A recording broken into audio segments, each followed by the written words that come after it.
Well, welcome everyone to Anxiety Simplified, going beyond psychology. And this is Joanne Williams. Seraphine is off today, so sorry. And so we're going to share a very special show with you on miracles with our special guest, Linda Gunter.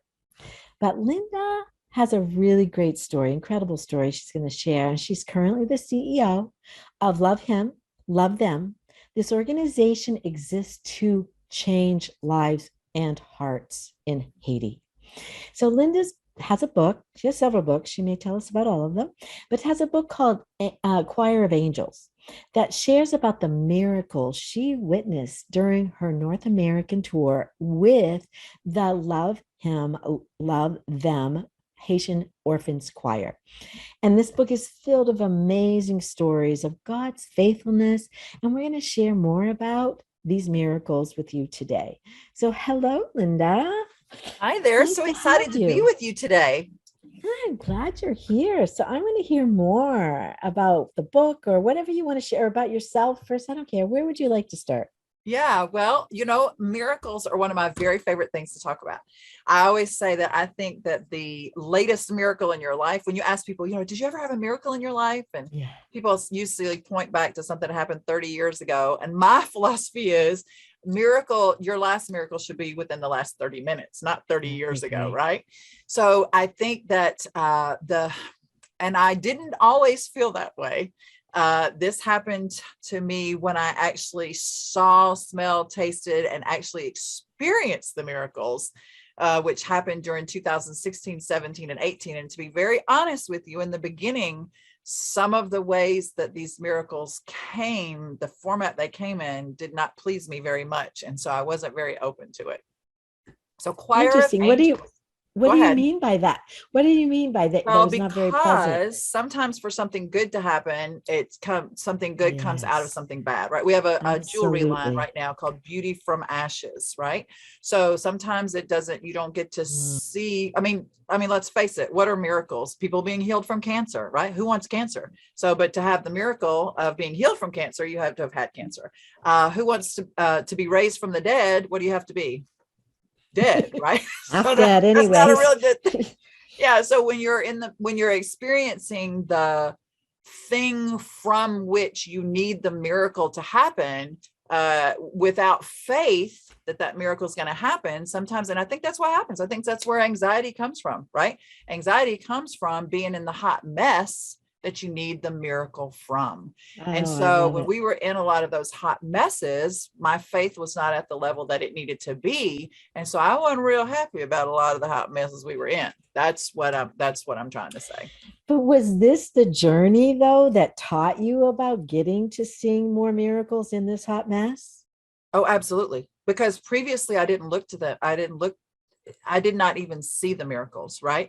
So we brought 30 children from we currently have 5,000 children that we're responsible for in the country of Haiti. And actually that came from a hot mess, right? My very best friend was murdered.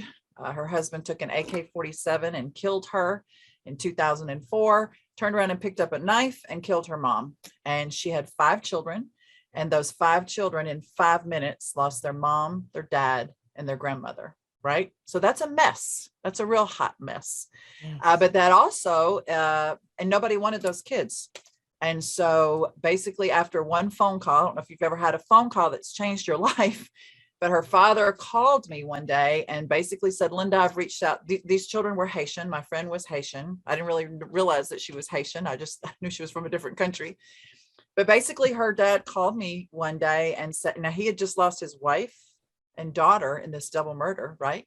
And said he had reached out to anybody and everybody he knew, and nobody was willing to take in those 5 kids. I didn't want 5 kids. I didn't even like kids, right?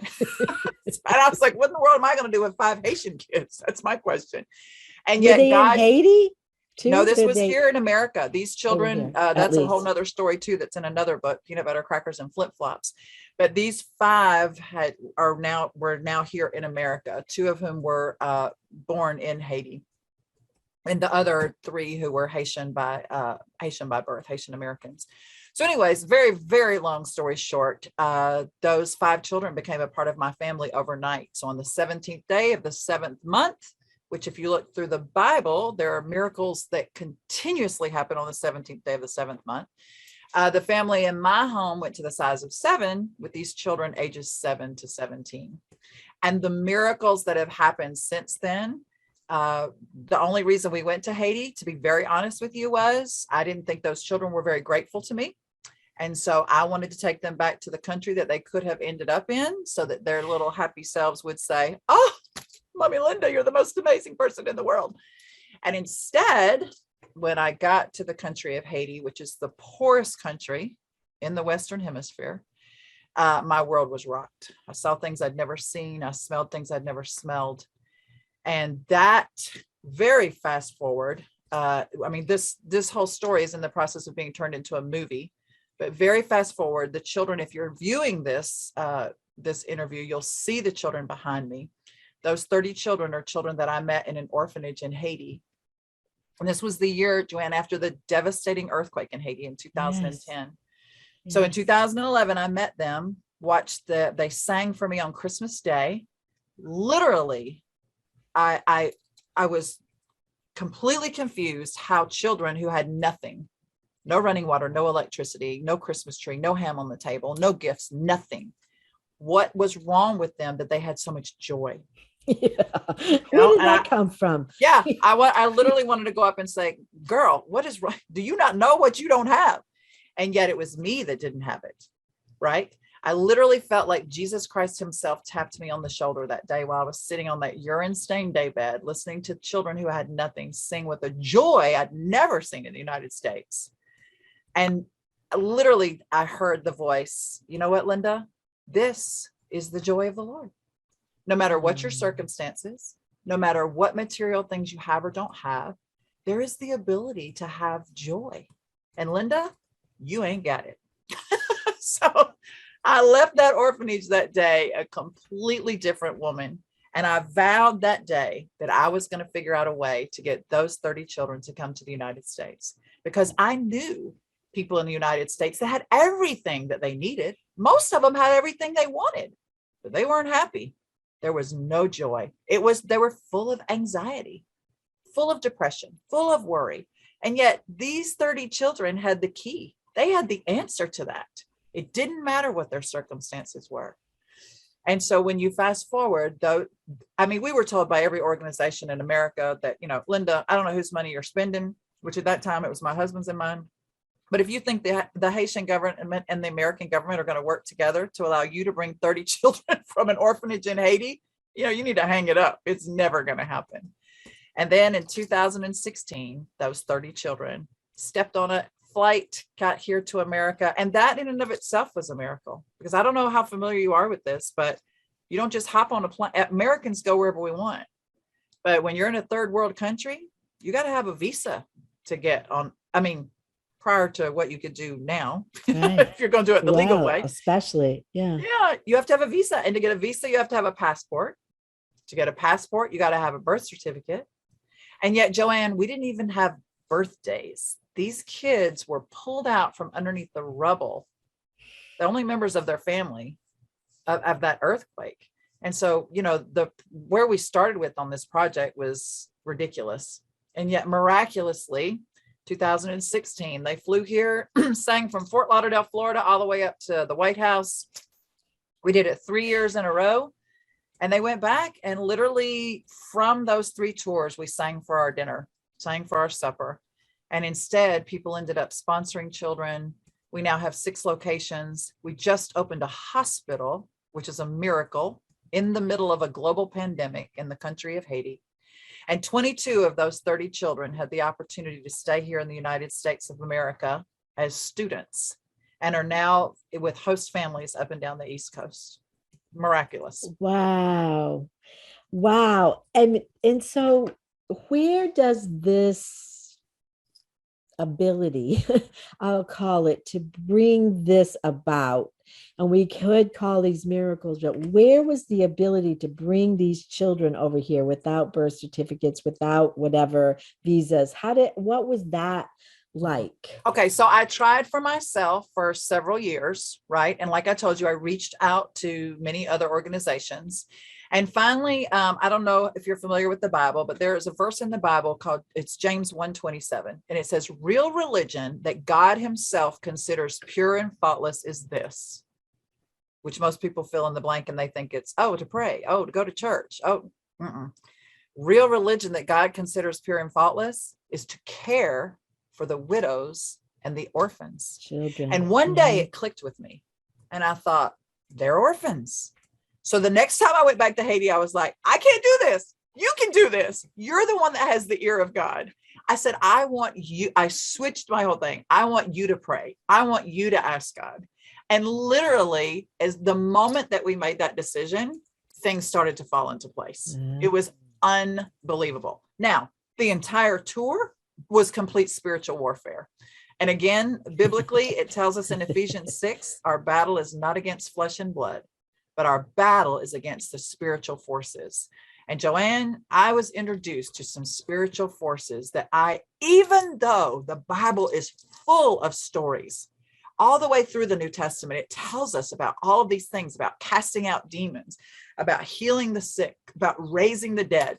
I don't know. I think, and I was raised in church. I think I must have somehow put it into a fairy tale. I didn't realize that those things actually happened, and they happen today. That's what I was introduced to during the choir tour.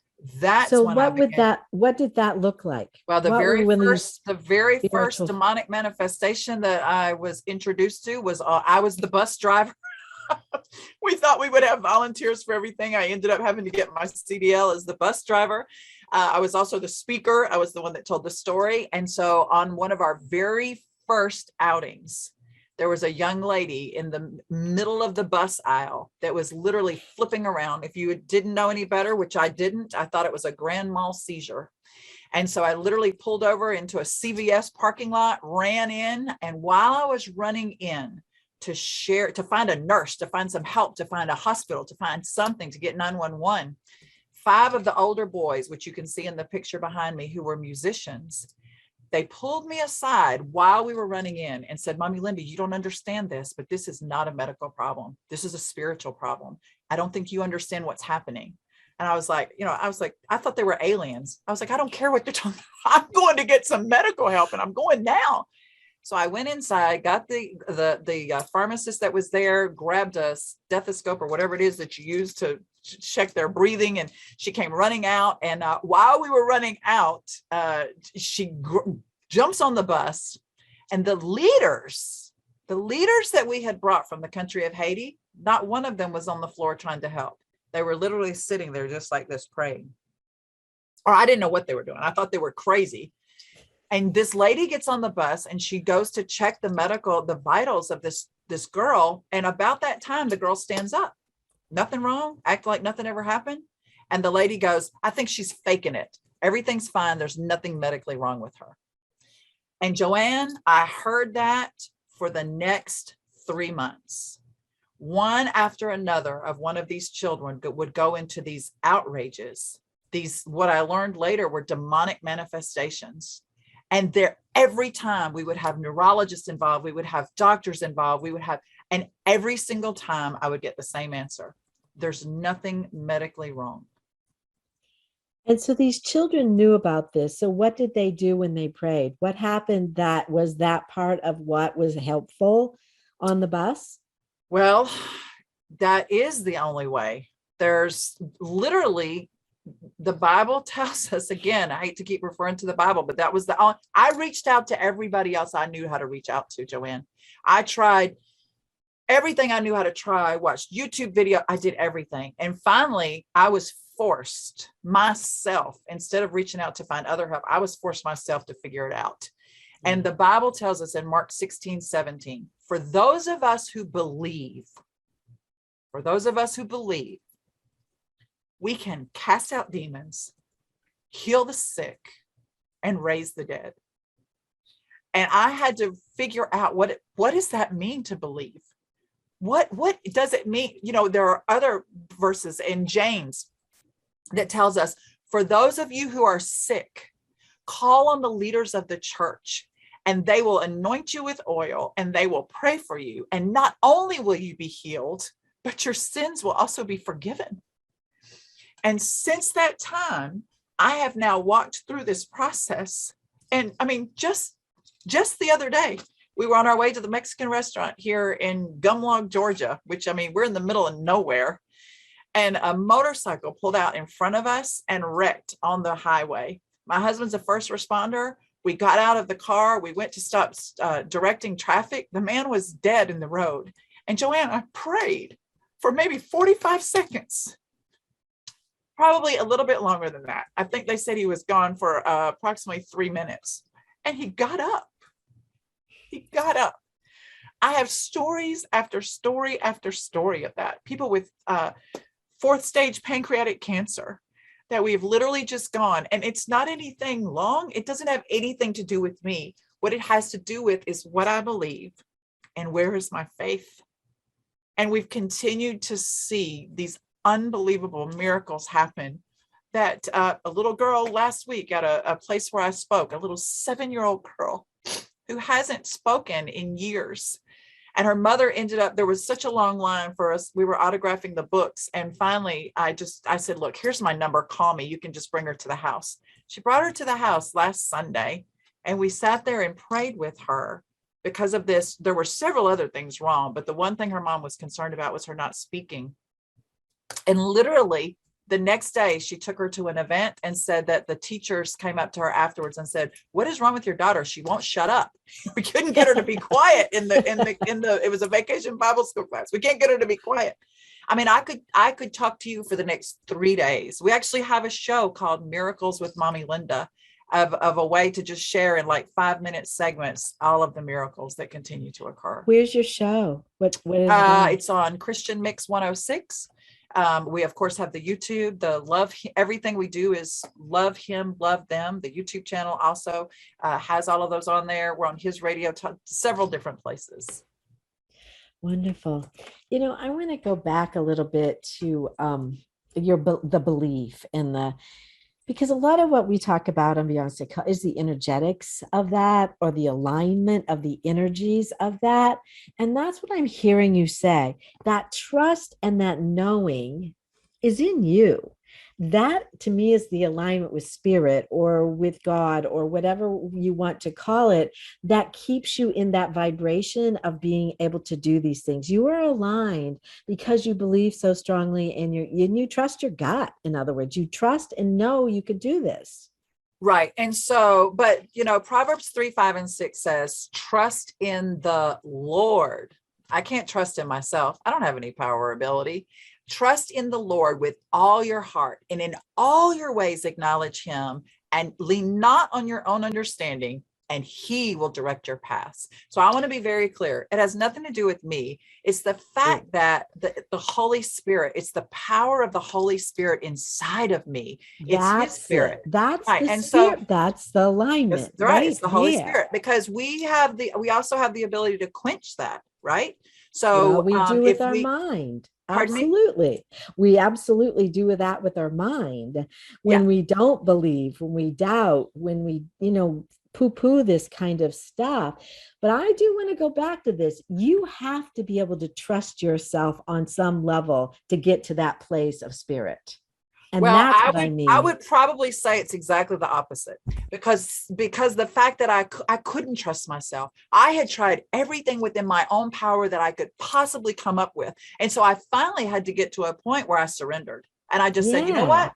I can't do this. I don't know what I'm doing. I have no idea what I'm doing. And add into this mix, that first year, I didn't speak Creole. They didn't speak English. Okay. So everything we're doing is through an interpreter, right? To try to even figure out. And I mean, and I'm not even sharing with you some of the unbelievable miracles and the scenarios that happen, but literally and truly. And I think that's why God allowed me not to ever find anyone. I tried, can you come help me? Can you come help me? Can you come help me? Every single person. And actually the original name for the book was Don't Worry, It'll Never Happen Again, because that's what we kept being told. Don't worry, Linda, it'll never happen again. We've got it taken care of. Don't worry, Linda, it'll never happen again. And and it just kept happening, whether people were going through vehicles, whether people were, the stories are unbelievable. Literally and truly, the truth of the matter is, when the movie comes out, it will be competitive with supernatural, unbelievable things.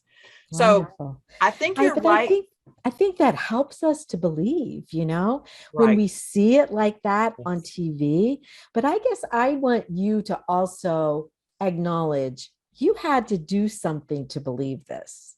You had to get in alignment in some way to allow this to be going through you or the spirit to believe it. Yeah, I think I had to submit myself to God, Yeah, because surrender. that's, you Yeah. know what? That's another verse, James 4. If you want the devil to flee, it says, submit yourself to God and then he will flee. And that's what Because we were there's dealing with. We were dealing with the demonic spirits, which are because everywhere. because that's fear. Oh, absolutely. And Fear is the and opposite of faith. 100%. You're so when correct. again, when you're aligned, you don't have to fear. That is to me the trust in knowing. It Amen. allows this space that fear doesn't have any hold. And that's where things that I see that miracles can happen, because I like your surrender, because I think that's part of this, that we have to get out of the ego. We have to get out of the mind and think we are the one in charge of Yeah. that and doing it. And I don't mean that so much, but I mean you have free will to be able to say, turn your head to this and say, I don't believe any of this. It's all about crap. And you know what I mean? You didn't. You might have in the beginning, but you got faced with this too many times. Right. Wait a minute. This is way bigger than Something's I could going ever on. imagine, it Exactly. sounds like. You're exactly right. You're exactly right. And that is true. We do all have free will. That's why some of us can be faced with losing a child or losing a Yeah. marriage or getting cancer, and our world falls apart and we turn into an anxious, hot mess. And others of Yes. us can be faced with those same exact situations. And depending on where our faith is and where our mindset is and who we're putting our faith in and who we're putting our trust in, we can walk through those same exact situations and become an overcomer. We're all made exactly the same, but you're exactly right. We have the free will to decide who we're And going to that's depend on and trust. and that's a really important point, because I think sometimes people, oh, it's genetics, or my mother had this, so I have that. No, people, when you get put in these difficult positions, I think you do have to decide on some level, am I going to believe, yes, it's my genetics, I've got cancer, I'm going to die, or is there something, I see it as messages. Is there something going on here that I'm not listening to, that I need to tune in? What is going on for me that's left to do? Or what is going on that I have a bigger mission for, that maybe if I could tune in and hear what this message is or align again with spirit, I'll get it. Yeah, because the Um, Holy Spirit, God has a purpose for every one of our lives. I know this is a really hot topic now, but he says that in Jeremiah that he knit us together in our mother's womb. He knows us before we're even born, and he has a purpose and a plan. And it even says that his plans are higher than our plans. His ways are higher than our ways. So you're right. If we would just get out of the way, and instead of being stumbling and falling, or, oh, poor, pitiful me, this happened, that happened, the other happened, I'll never make it, and say, just like I said, when you're in the worst spot of your life, that's when you're positioned for the miracle. So that's when you need to say, oh my goodness, my whole world's falling apart. I just got a death sentence. This is horrible. Well, great, because right now, that's when God can come in and perform the miracle. If you're not in the hot mess, yeah, you're not in a position for a miracle. You don't need one. So yeah, that, I agree. I mean, and I love the way you put that. I put it in, transformation happens through struggle. And a lot of times people, I don't want to struggle. yeah, I well, don't want to go good through luck this. with that in this world. Even they tell it. Again, my reference is always the Bible, but it tells us you're gonna have problems in this world, honey. You're gonna suffer. So that, I think a lot of people that do say I have surrendered my life, or I tried Christianity, or I tried God, but bad things happen. Well, yeah, you know what? It rains on the just like the unjust. And if you have a bad experience at a restaurant, does that mean you're never going to eat again? Come on, people. We've really got to it's all spelled out for us. I mean, we even have the beginning to the end told of exactly what's going to happen. But for somehow, same way with marriage, some people seem to think that, marriage is going to be like it is when we're dating. That doesn't work that way. I mean, my husband and I do marriage counseling, and it just doesn't work that way. You're going to have trouble. We are going to have trouble, and we've got to figure out how to overcome that. Yeah, I agree. I feel like there's a reason why we're here. There's a reason that, and generally it is not to just go and have a social nice time. It is really to help in multiple different ways, but our consciousness has to grow to be able to allow bigger and better and understandings come in where we can deal with some of this more difficult things without it flooring us. Right. But you know what? That's part of the story. That's part of the story. These kids, these kids, how can people that are, and that's the way it is in most third world countries, people that are suffering the most, that have the least, are the happiest. I mean, that's why people that go on mission trips come back so fulfilled, because they feel guilty. They're, it's like, I have everything and I'm not happy. These people have nothing and are happy. Where's the equation here? It's because they've learned it's not in what I can get. It's not how many spas you go to, how many spa treatments you have, how many times you go on vacation, how many boats, how many cars. That's not what it's about. It's not about materialist things. And you're right. So until the Holy Spirit can work through you what the purpose is for your life, that's where the joy comes from. When you're doing what God has made you to do, that's when you are in the zone, right? And you're right. We do have a purpose. Heaven forbid if we're here without a purpose. That's why it feels so good. We feed 4,000 people every Thanksgiving for homeless, hopeless, and homebound. We do amazing things at Christmas for children who have a parent incarcerated. And, once you've experienced the joy that comes from doing for others, the Bible tells us the poor are always going to be with us. I firmly believe it says that to see if people like you and I, who are so blessed, are going to get off our happy butts and go do something about it. If you really are dealing with anxiety or depression or worry or fear, the quickest way to get out of that is go help somebody. Get out of yourself. Pardon me? Get out of yourself and go help somebody else. And then you're not all in your head about it. You see, oh, I don't have it so bad, or I enjoy this. Yeah. Oh, our acronym for joy is put Jesus first, others second, and yourself last. The Bible tells us over and over to deny ourselves. But in this worldview, we're consistently told, put yourself first. You're number one. And that's not real profitable. Well, I would actually love to talk to you more about that. And it'd be a great place to start. If we'd like to do a part 2 to this today, Linda, that because we do have to finish up, I would love for you to tell people where they can find you. And your book is on Amazon, Choir of Angels.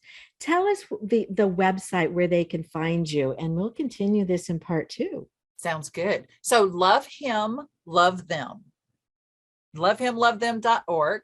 If you go on there, you can order the book there also. You can also see about all of the other things we do. We'd love for you. If you're like, I'd like to help somebody, but I don't know who or how, you come and you contact me and we will definitely get you plugged in, whether that's here in the United States or in the country of Haiti. So nice. Lovehimlovethem.org, or you can email me directly at linda@lovehimlovethem.org. Beautiful.